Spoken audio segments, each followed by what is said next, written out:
तो दूसरी जानब गवर्नर सिंध कामरान खान टिसोरी की कराची में मुत्तहदा अरब अमारात कौंसलेट आमद हुई है। यूएई के सफ़ीर हम्माद और कौंसल जनरल ने गवर्नर सिंध का इस्तकबाल किया। गवर्नर सिंध ने यूएई के कौंसल जनरल का खुसूसी तौर पर शुक्रिया भी अदा किया और कहा कि पाकिस्तानी अब बाआसानी यूएई का वीज़ा हासिल कर सकते हैं।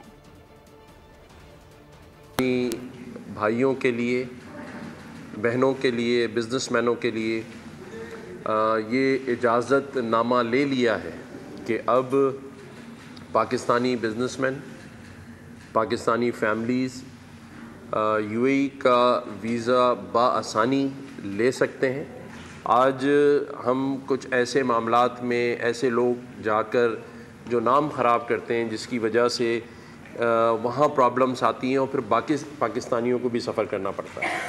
तो मैं ये समझता हूँ कि हम भी वहाँ जाकर पाकिस्तान की नेक नामी में हिस्सा डालें, उनकी मईशत में बिज़नेस के लिए जाएं, घूमने फिरने जाएं, शॉपिंग के लिए जाएं और वक्त मुकर्ररा पे वापस भी आएं। सब्सक्राइब करें और बेल दबाएं ताकि कोई खबर रह न जाए।